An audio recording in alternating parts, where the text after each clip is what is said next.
പോകുന്നു. ഒരുപാട് വിമാനങ്ങൾ പറന്നു പോകുന്നുണ്ട്. ഈ പറന്നു പോകുന്ന സക്സസ്ഫുള്ളി പറക്കുന്ന വിമാനങ്ങളെ കുറിച്ച് നമ്മൾ വാർത്ത കേൾക്കുന്നില്ല. നമ്മൾ കേൾക്കുന്ന വാർത്ത മുഴുവൻ എവിടെയെങ്കിലും ഒരു വിമാനം ആക്സിഡന്റ് ആയി കഴിഞ്ഞാൽ പിന്നെ എല്ലാ വിമാനവും തകരാനുള്ളതാണെന്ന് നമ്മുടെ വിചാരം. സത്യം അതല്ല.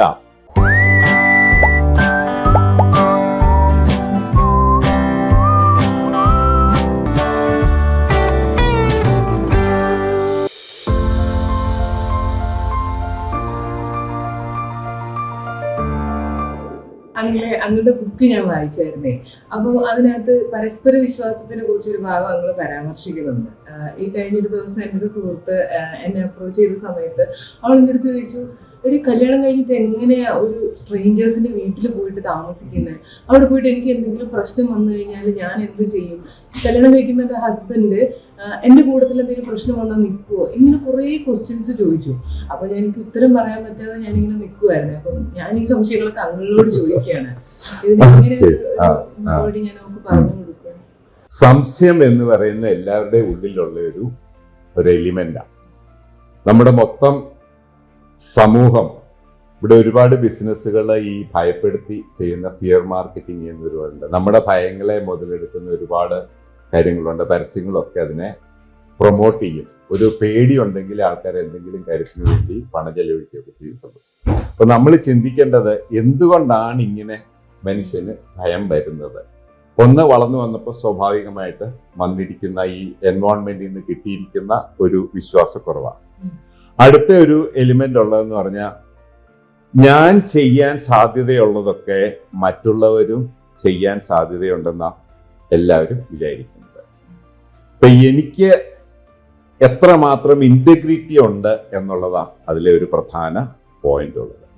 എൻ്റെ ഇന്റഗ്രിറ്റി എന്ന് പറഞ്ഞാൽ സ്വഭാവ ദൃഢത. നമ്മൾ ഈ പുസ്തകത്തില് ഈ സ്വഭാവ ദൃഢതയെ കുറിച്ച് നമ്മൾ നേരത്തെ പറഞ്ഞിട്ടുണ്ട്. ആ സ്വഭാവ ദൃഢത എന്ന് പറയുന്നത്,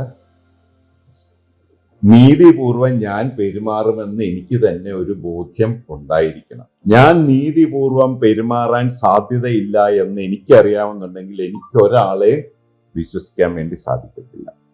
സോ ബേസിക്കലി നമുക്ക് വേണ്ടിയത് നമ്മുടെ ഇന്റഗ്രിറ്റിയാണ്. എന്നെ വിശ്വസിക്കാൻ കൊള്ളാവുന്ന ആളാണെന്ന് എനിക്ക് ഒരു ബോധ്യം ഉണ്ടായിരുന്നു.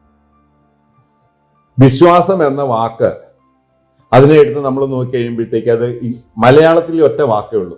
അതിന് പല തലത്തിലുള്ള അർത്ഥമുണ്ട്. ഇംഗ്ലീഷിൽ ഇതെടുത്ത് നോക്കി കഴിഞ്ഞപ്പോൾ എനിക്ക് കിട്ടിയത് ട്രസ്റ്റ്, ഫെയ്ത്ത്, ബിലീഫ്, ഇങ്ങനെ 3 വാക്കുകളാണ്.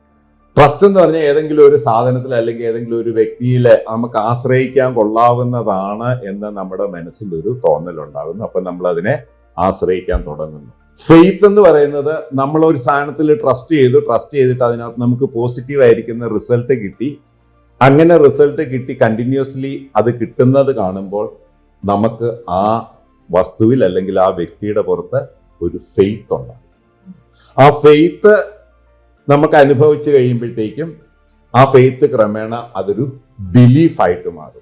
ആ ബിലീഫ് പലതരത്തിൽ കിട്ടും. നമ്മൾ ചെറുതായിരിക്കുമ്പോൾ തൊട്ട് തന്നെ നമ്മളെ ഓരോന്ന് ഈ റിലിജനും ഇതൊക്കെ ഓരോന്നായിട്ട് നമ്മളെ പഠിപ്പിക്കും. അങ്ങനെ പഠിപ്പിച്ചു വെച്ചിരിക്കുന്ന ഒരു ആശയങ്ങൾ നമ്മൾ ഉൾക്കൊണ്ട് കഴിയുമ്പോൾ ഇതിങ്ങനെയാണ് സംഭവിക്കുക എന്ന് നമ്മുടെ ഉള്ളിൽ ഒരു ബോധ്യം അങ്ങ് വന്നു കഴിയുമ്പോൾ അതാണ് നമ്മുടെ ബിലീഫ്. ചില പ്രസ്ഥാനത്തിനോടോ അല്ലെന്നുണ്ടെങ്കിൽ ഏതെങ്കിലും ദൈവവിശ്വാസത്തെക്കുറിച്ചോ അങ്ങനെ ഏതെങ്കിലും തരത്തിലൊക്കെയുള്ള ബിലീഫുകൾ നമുക്കുണ്ട്. ആ ബിലീഫും സ്ട്രോങ് ആയിട്ട് വരണമെന്നുണ്ടെങ്കിൽ നമുക്ക് ഇതുപോലെ നമ്മൾ അതിൽ ആദ്യമേ ട്രസ്റ്റ് ചെയ്യണം.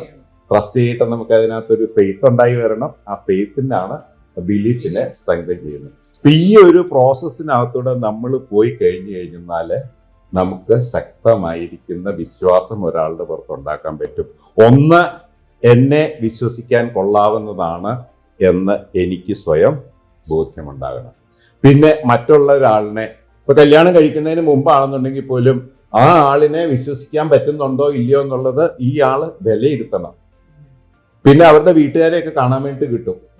എൻ്റെ ഉള്ളു ശുദ്ധമാണ്, ഞാനൊന്നും മറച്ചു വെക്കുന്നില്ലെങ്കിൽ. നമ്മൾ ഈ പുസ്തകത്തിൽ വേറൊരു സ്ഥലത്ത് കൗൺസിലിംഗ് തിയറി പറയുന്നുണ്ട്. ആ കൗൺസിലിംഗ് തിയറിയിൽ കർട്ടൺ ഏരിയ എന്നൊരു കാര്യം പറയുന്നുണ്ട്. കർട്ടൺ ഏരിയ എന്ന് പറഞ്ഞാൽ നമ്മൾ ആരോടും പറയാതെ നമ്മൾ ഒളിപ്പിച്ചു വെച്ചിരിക്കുന്ന കുറേ രഹസ്യങ്ങൾ നമ്മുടെ ഉള്ളിലുണ്ടാകും. ആ രഹസ്യങ്ങൾ മൂലം നമുക്ക് ശുദ്ധമായ പ്രവൃത്തിയിൽ ഏർപ്പെടാൻ പറ്റത്തില്ല. കാരണം സത്യസന്ധമായി എന്തെങ്കിലും പറഞ്ഞു പോകുമ്പോൾ നമ്മൾ മൂടി വെച്ചിരിക്കുന്ന കള്ളം പുറത്തു വന്നു പോകുമല്ലോ എന്ന് കരുതിക്കൊണ്ട് നമ്മൾ അറിയാതെ സത്യമല്ലാത്ത കാര്യങ്ങൾ പറയാനായിരിക്കും പിന്നെ എപ്പോഴും ശ്രദ്ധിക്കുന്നത്. നമ്മൾ സത്യമല്ലാത്ത കാര്യം പറയുന്ന ആളാണെങ്കിൽ നമ്മൾ വിശ്വാസയോഗ്യം അല്ലാത്ത ആളായി പോകും. അപ്പൊ നമ്മുടെ കർട്ടൻ പരമാവധി കുറയ്ക്കുക എന്നുള്ള ചെയ്യും. അപ്പൊ കർട്ടൻ ഏരിയ എങ്ങനെയാ മാറ്റണം എന്നുള്ളത് നമ്മൾ പുസ്തകത്തിൽ മറ്റൊരിടത്ത് കവർ ചെയ്യുന്നുണ്ട്. അപ്പൊ നമ്മുടെ പേഴ്സണാലിറ്റി നമ്മൾ മെച്ചപ്പെടുത്തുക, നമ്മൾ വിശ്വസിക്കാൻ യോഗ്യനായ ആളായി നമ്മൾ മാറണം. അത് ഇമ്പോസിബിൾ ഒന്നുമല്ല, അത് ചെയ്യാവുന്നേ ഉള്ളൂ. മനസ്സ് വെച്ചാൽ ഒരാൾക്ക് സ്വന്തം ഇന്റഗ്രിറ്റി ഇംപ്രൂവ് ചെയ്യാൻ വേണ്ടിയിട്ട് പറ്റും. അപ്പൊ അങ്ങനെ സ്വന്തം ഇന്റഗ്രിറ്റി ആദ്യമേ ഇംപ്രൂവ് ചെയ്ത് കഴിഞ്ഞാൽ പിന്നെ നമ്മൾ ഇടപെടുന്ന ആളിനെ നമുക്ക് വിശ്വസിക്കാൻ പറ്റുമോ ഇല്ലയോ എന്ന് ഒരുപാട് സംശയങ്ങൾ വരത്തില്ല. നമ്മുടെ ഉള്ളിൽ കള്ളമുള്ളത് കൊണ്ട് ഒരാളെ വിശ്വസിക്കാൻ നമുക്ക് ബുദ്ധിമുട്ട് വരുന്നത്. പിന്നെ ഒരാളിനെ നമ്മൾ കള്ളത്തരം ഇല്ലാതെ സത്യസന്ധമായ ഒരാളോട് ഇടപെട്ട് കഴിയുമ്പോൾ ആ ആളിനെ വിശ്വസിക്കാൻ പറ്റുമോ ഇല്ലയോ എന്നുള്ളത് നമുക്ക് തിരിച്ചറിയാൻ എളുപ്പമാകും. അപ്പൊ ആ കുട്ടിയുടെ അടുത്ത് പറയേണ്ടത് അവളുടെ ട്രസ്റ്റ്, ഫെയ്ത്ത്, ബിലീഫ്, ഈ പറയുന്ന സംഗതികളെല്ലാം അവളൊന്ന് നർച്ചർ ചെയ്തിട്ട് അവൾക്ക് സ്വയം അവളെക്കുറിച്ച് ബോധ്യമുണ്ടാകുന്ന രീതിയിലേക്ക് മാറാൻ അവളോട് സാധിക്കും. പിന്നെ ഇതിൽ നമ്മൾ ശ്രദ്ധിക്കേണ്ട വേറൊരു എലിമെന്റ് ഉണ്ട്. ഈ പ്രപഞ്ചത്തിന്റെ ഭാഗമായിട്ടാണ് ഓരോ ജീവിയും ഈ പ്രപഞ്ചത്തിൽ ഉണ്ടായിരിക്കുന്നത്. ഈ പ്രപഞ്ചം സംവിധാനം ചെയ്തു വെച്ചിരിക്കുന്ന ഒരു സംവിധായകനുണ്ട്. ആ സംവിധായകൻ തരുന്ന റോളിൽ നമുക്ക് വിശ്വാസം വേണം. ആ സംവിധായകൻ എത്രയോ വർഷങ്ങൾ കൊണ്ട്, അനേകായിരം വർഷങ്ങൾ കൊണ്ട് ഉരുത്തിരിഞ്ഞു വന്നിരിക്കുന്നതാണ് നമ്മുടെ കുടുംബം എന്ന ഒരു കൾച്ചർ. ആ കുടുംബം എന്ന കൾച്ചറിൽ സ്ത്രീയും പുരുഷനും, സംവിധായകൻ ഒരാളെ സ്ത്രീയായിട്ട് അല്ലെങ്കിൽ പുരുഷനായിട്ടാണ് സൃഷ്ടിക്കുന്നത്. എന്നിട്ട് ഈ സംവിധായകന് വീണ്ടും അഭിനയിക്കാൻ വേണ്ടി ആൾക്കാരെ കിട്ടിക്കൊണ്ടിരിക്കുന്നു. അതുകൊണ്ട് ഓരോ അഭിനേതാവിൻ്റെയും ജീവിതത്തില് ഒരു ഇണയെ, എതിർ ലിംഗത്തിൽപ്പെട്ട ഒരു ഇണയെ കൂടെ ഈ സംവിധായകൻ പ്ലാൻ ചെയ്തു വെച്ചിട്ടുണ്ട്. അപ്പൊ ആണും പെണ്ണുമായിട്ടാണ് മനുഷ്യനെ സൃഷ്ടിച്ചിരിക്കുന്നത്. അപ്പൊ ഒരാണാണെന്നുണ്ടെങ്കിൽ അയാൾക്കൊരു ഇണയെ വേണം എന്നുള്ളതാണ് പ്രകൃതിയുടെ നിയമം. അപ്പൊ അങ്ങനെ പ്രകൃതി നിയമം അനുസരിച്ചിട്ട് ആണും പെണ്ണും കൂടെ ഒന്നു ചേർന്ന് എത്രയോ കോടി കുടുംബങ്ങൾ ഈ ഭൂമിയിൽ ഇപ്പോഴും ജീവിച്ചു വരുന്നു. അതില് തകരുന്ന വിമാനങ്ങളെ കുറിച്ചാണ് നമ്മളെല്ലാം വാർത്ത കേൾക്കുന്നത്. ഒരുപാട് വിമാനങ്ങൾ പറന്നു പോകുന്നുണ്ട്. ഈ പറന്നു പോകുന്ന സക്സസ്ഫുള്ളി പറക്കുന്ന വിമാനങ്ങളെ കുറിച്ച് നമ്മൾ വാർത്ത കേൾക്കുന്നില്ല. നമ്മൾ കേൾക്കുന്ന വാർത്ത മുഴുവൻ എവിടെയെങ്കിലും ഒരു വിമാനം ആക്സിഡന്റ് ആയി കഴിഞ്ഞാൽ പിന്നെ എല്ലാ വിമാനവും തകരാനുള്ളതാണെന്ന് നമ്മുടെ വിചാരം. സത്യം അതല്ല. ധാരാളം വിമാനങ്ങൾ പറന്നു പോകുന്നുണ്ട്. ഒരു വിമാനം തകർന്നെന്ന് എഴുതിക്കൊണ്ട് വിമാനത്തിൽ യാത്ര ചെയ്യാതിരിക്കുന്നുണ്ടോ? നമ്മൾ യാത്ര ചെയ്യുന്നുണ്ട്.